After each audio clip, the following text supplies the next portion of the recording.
Hello, I am CouchCube and let's get right into this. This is the PlayStation 5 review of the new Cyberpunk patch that's come out, which is basically a standalone PlayStation 5 edition of the game. Now, we have a variable on performance and ray tracing. We're going to go into all of that in a bit more detail, but the point is you now have a choice basically for fidelity and performance. The performance is not what I thought it would be looking like, and the ray tracing is kind of kick the ass outfit. What I want to talk about very quickly is all the mass amount of notes that we've got on this patch 1.51. I'm going to cover it in three major pillars: environments, vehicles and driving, and then finally combat, and maybe a bit of NPC in there. I'll bowl that in together, but there's so much. I'll put a link in the description. This is huge. This is kind of the best thing that's happened to me in February so far. Look where we are, the famous walk. Okay, this is ray tracing mode on.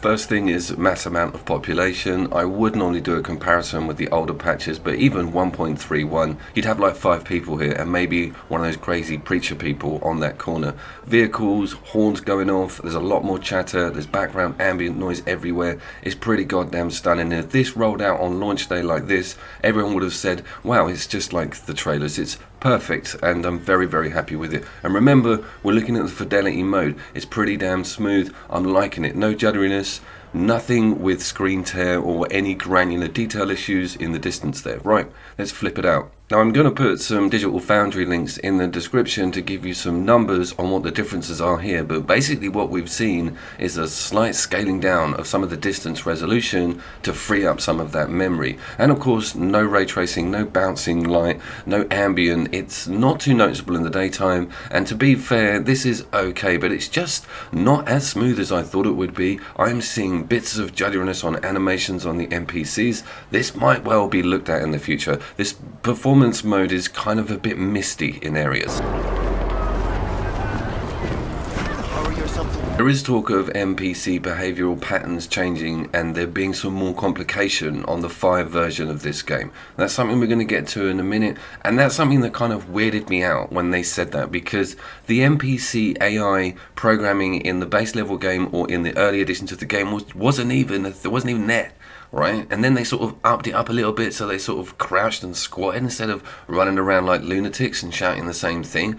There wasn't any complicated AI, but we've seen major improvements through the patches coming up, and of course we've got some quite big differences on AI for the PlayStation 5 version, which is music to my goddamn ears. Another thing we didn't see in those patch updates was the word police. I'm doing my normal boring panning shots. I'm trying to show you guys the reach of the ambient light and some of the differences in textures, the way it bounces, the volumetric areas of it in the smoke. It's bloody stunning, and it is probably the best looking open world game out there now. With this PlayStation 5 update, this game's kind of a visual mammoth. It's also something else I never covered in my videos before about these patches or the game itself, and it's the censorship. And you guys might not be aware of this, but I still use a UAE account. I used to be a resident of Dubai. I'm a British expat and I'm back in the UK now, but any of those dodgy adverts are all covered up with this gross feedback thing, and it looks awful, and no one has mentioned this at all, that there's a censored version of that game that gets pushed out to the Middle East. I'm going to log into my UK profile from now on. Okay, I'm driving into town, ray tracing's on, I'm going into quite a busy area. This is that circular roundabout with that central huge structure in it, and it's kind of one of the busiest areas of the map, and it looks absolutely fantastic. And I was kind of a little bit breathtaken awayeth by a lot of these changes. It kind of hits you quite hard because it's been a while since I logged into the game, and I'm playing other open worlds like Assassin's Creed and things that aren't very future based. To see this and have that freedom and all of this new ray tracing, it is kind of a bit overwhelming.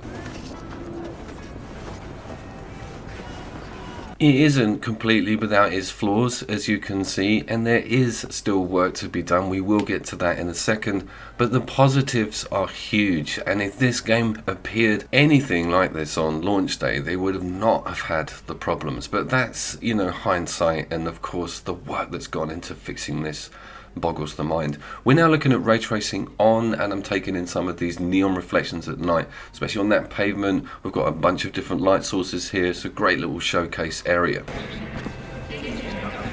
We're now going to switch it out to the performance mode, and you won't see a massive amount of change. A lot of that ray tracing and cool additions when it comes to that fidelity mode are kind of there when you're in combat or when you're fighting or when things are getting very busy or if there's a lot of external light.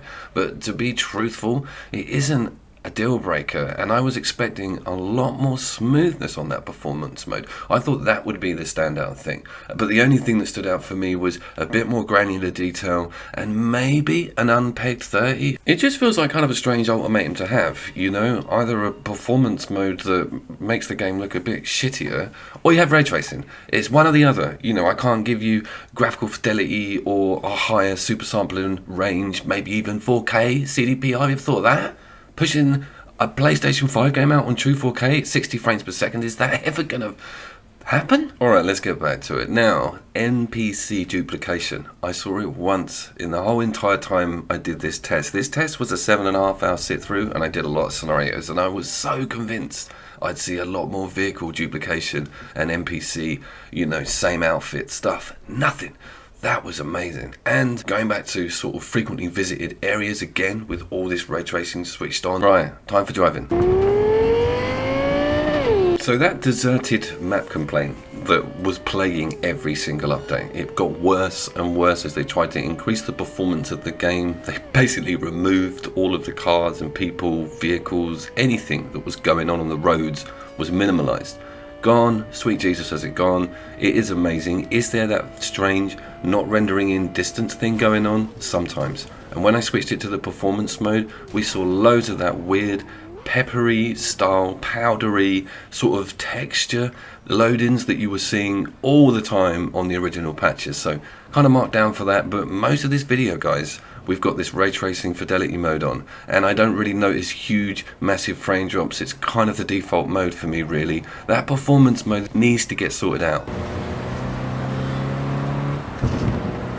The bouncy physics on the cars has been pushed even more. I know it was upped a bit halfway through those patches, but they seem to have given the cars even more sway and personality. That front and rear brake do work very well, and some of the cars are bloody difficult to handle. Just want to point out, nicking cars has become a little bit more difficult.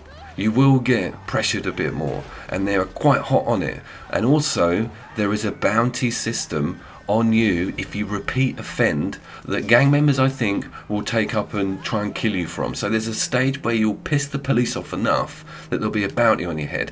That is a little drop in the ocean, really, what we're looking for. But back to the footage we're looking at, that bridge always stuttered there, always. The driving's smooth as hell, and it's just a pleasure now.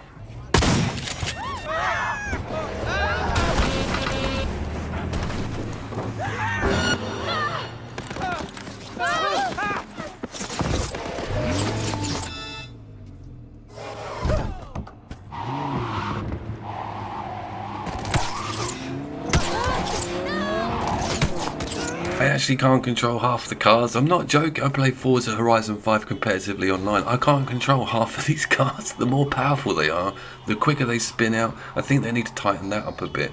The most powerful cars in the game, the Avenger, good luck with keeping them in a straight line. And the haptics are a bit, it's like a ghost sometimes. I try and squeeze it so that I've got a smooth, slow speed if I'm trying to get capture on something. And then all of a sudden it will just push it on its own a bit. It's like there's a biting point for some of the cars, which is really interesting. I'm keen to have your feedback on your haptics and whether or not they improve things, because they put me off on some games and they're incredible on others, Returnal being one of them. Right, combat.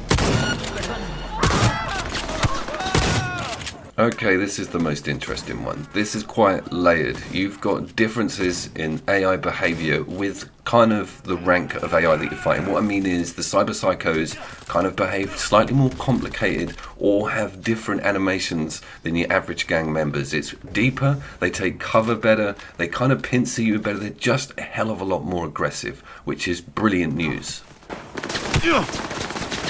I don't know if this is some of the stuff that they left out on the PlayStation 4 update, but I'll be soon to tell you. But I'm pretty sure that this is next level stuff and great news, because if you're using a goddamn current gen system, then you want to see next level. This is a great example. They would never have gone down the stairs like that, and the NPCs flooding past me, normally they default to that crouch position. Whole thing felt a lot more natural, like I was in an actual city having a fight in the street. There are inconsistencies though, and this is a great tester spot. It's normal NPCs dancing at some weird party in the middle of a junkyard, and there are a couple of criminals in there, and I always do the hacking on one of them to see how everybody else reacts. It was very interesting because some of the criminals weren't alerted. The individual I targeted was, her cone was looking for me, but I was really surprised that the rest of the group didn't also, and the guy on the speakers didn't get involved the whole entire time. It was very strange. Either he's on some great drugs or they need to sort that coding out a bit more.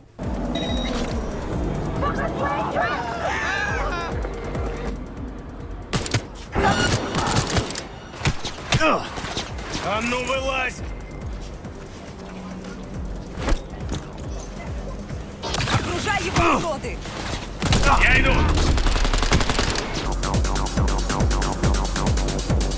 So I have been Couch Coop. Thank you very much for that journey with me through the PlayStation 5 version of Cyberpunk 2077. I cannot believe it actually came out. Have a look at my older patch notes if you want to see some of the hilarities that this game produced. And I'm working on the biggest Couch Cult video of my career coming out of the weekend. See you there!